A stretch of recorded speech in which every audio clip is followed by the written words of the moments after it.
you're listening to anyone who's telling you that Dylan Raiola isn't playing quarterback at a super high level, you need to stop listening to that person immediately, because best case scenario, they don't know what they're talking about. And worst case scenario, they're liars and they mean you harm. I don't care who it is, whether it's local media, national media, your friends and family. If anyone in your life is telling you that Dylan Raiola isn't one of the best quarterbacks in the country, they do not know what they're talking about. He's top 10 in almost every statistical category. And if you've got eyeballs, you can just see what he's been able to do from the quarterback position this year. And listen, I understand he's not a perfect quarterback. There's still things that he needs to work on. But it's nothing that is even compares to what some of the overhyped quarterbacks from the SEC and other leagues are dealing with this year. You don't have to get me started on DJ Lagway and Arch Manning and Austin Simmons, who doesn't even have a job anymore because he got beat out at Ole Miss by a D2 transfer named Trinidad. That's a real thing. Look it up. And compared to those guys, compared to a lot of other people that were hyped up before the season, Cade Klubnik's a really good example at Clemson. That entire football team is collapsing around Dabo Swinney and Cade Klubnik with them. That was a guy that was hyped up not just as one of the best college quarterbacks in the country, but as a potential number one pick in the NFL draft. Same with Lenora Sellers, who's battled injury and ineffectiveness on offense at South Carolina as well. Maybe it's something in the water in South Carolina between Clemson and South Carolina. I don't know. What I do know is Dylan Raiola is playing like one of the best quarterbacks in the country. And that's not bias because he's here in Nebraska. It's the truth. He's thrown for over 1,100 yards.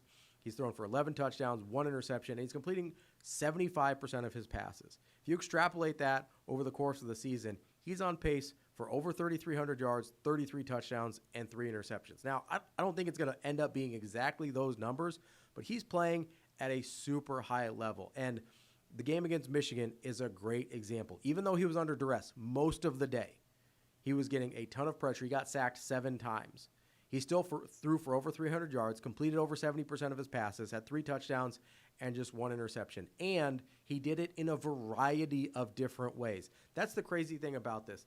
You're going to hear some people nationally try and tell you, oh, he can't make pre-snap reads and he doesn't have a complex offense to run. Let me just go through a few of the ways that Dylan Raiola diced up Michigan's defense in Nebraska's 30-27 loss. Number 1, a touchdown to Ja'Cory Barney. First touchdown of the game for Nebraska. Dylan has a pre-snap read that he gets Nebraska into that he sees Michigan is trying to run a stunt on the left side of their secondary where they're switching the defender for Ja'Cory Barney and the outside receiver, which I believe was Dane Key. Dylan picks up on this immediately. He changes the play. Ja'Cory Barney runs straight down the seam, wide open for a touchdown. It looks like a blown coverage. It's not. It's a check that Dylan Raiola made. Coach Matt Rule confirmed this in this week's press conference, and Dylan confirmed it after the game in his press conference. That's a check that Dylan made at the line of scrimmage that got Ja'Cory Barney wide open for a touchdown to start the game for Nebraska. Then you saw him roll out in the red zone. It didn't end up counting because Isaiah Hunter stepped out of bounds. Rolled out in the red zone, threw a dime to Isaiah Hunter. That would have been a touchdown if Hunter had been able to stay in bounds. So he was able to do it on the move. He was able to do it with a pre-snap read.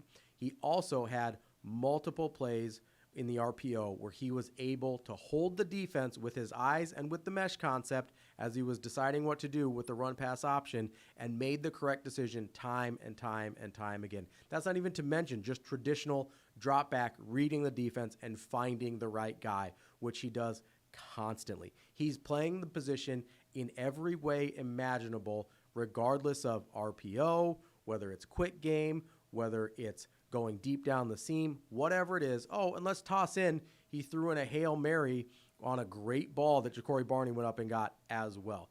There are so many things that he's doing at a high level right now that it's absurd that there is this narrative in the national media that he's not one of the best quarterbacks in the country. Are there things he needs to work on? Absolutely. He's a sophomore, a true sophomore. I don't even think he's 20 years old yet, or he just turned 20. This is a kid still. He's started 17 games in his entire life, and he's playing the position at a super high level. Does he need to work on stepping into throws a little bit so maybe he gets a little bit more zip on certain throws? Yeah, but he's got a great arm, and that hasn't really hurt him yet. That's probably something he has to worry about more at the next level, but certainly something that you want him to work on in the meantime. The other thing, probably the thing that I would be wanting him to work on the most is learning to climb the pocket a little bit. Nebraska's offensive tackles weren't great, especially against Michigan. They got beat on speed rushes time and time again. He needs to learn how to climb the pocket a little bit better. There was space for him to move up and continue to look downfield. He didn't always find it. So there are legitimate gripes, but if anybody's telling you that he's not playing this position as well as anybody in the country right now, or even worse, that he is worse than some of these guys that were overhyped and overpromised, that person doesn't know what they're talking about. There's too many people out there right now that either just watch highlights or look at box scores or whatever the case is and don't watch the games. There is no way you can watch Dylan Raiola, you can watch DJ Lagway, Arch Manning, Lenore Sellers, Cade Klubnik, anybody. Pick a guy. Garrett Nussmeier, who's having a weird year down at LSU right now, Drew Aller out at Penn State, whoever it is. Pick a guy. There's not 5 or 7 quarterbacks in the country playing better than Dylan Raiola right now. But there's this narrative and there's this weird thing out there because he works out with Patrick Mahomes. He kind of looks like him, has a few of the same mannerisms, that he's just doing this Mahomes cosplay. No, this is a really, really good quarterback at Nebraska. He was a 5-star for a reason, right? They didn't make him a 5-star. Here's a little secret for you on the recruiting services. They want to get it right. Their livelihood is in getting it right. You think they're excited that Arch Manning and DJ Lagway are struggling right now? That's a terrible look for them. You think they like it when a John Mateer, who had 0 stars and 0 offers coming out of high school, starts tearing it up and has and is leading in the Heisman favorite right now? No, that looks terrible for them. So recruiting services want to get it right. They got it right with Dylan Raiola. He is a huge talent. He had a 5-star pedigree coming out, and he has delivered on that for Nebraska so far this season. And frankly, he even delivered on it for Nebraska last season when his numbers weren't as good in leading Nebraska to their first bowl game since 2016 as a true freshman. Just starting an entire season as a true freshman is hard. Ask Bryce Underwood. He struggled too. I get he just beat Nebraska. Look at what he's doing, though. The passing numbers aren't there. He threw for 105 yards against Nebraska. He had 160 yards of total offense. Had the big touchdown run, which was very easily the difference in the game. That's totally fine. He has his moments of brilliance as well. Go ask Bryce Underwood how hard it is to start as a true freshman. And he doesn't have anything near on his plate that Dylan Raiola does. They put so much on him. I would bet you, if you got truth serum in just about any offensive coordinator or head coach in the country, that no quarterback in the country is allowed as much leeway and has as much responsibility as Dylan Raiola does in terms of checking into different plays, audibles, changing plays. They trust the entire offense to Dylan because that's not just where his talent is physically, that's how special he is in terms of his football IQ and his intelligence as a quarterback. I'm not sure there's a quarterback in the country who has the type of processing ability that Dylan Raiola does.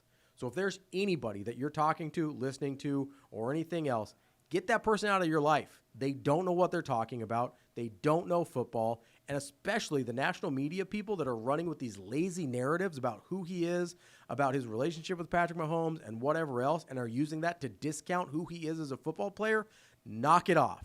Stop listening to those people. Stop giving them credence. Dylan Raiola is one of the best quarterbacks in the country.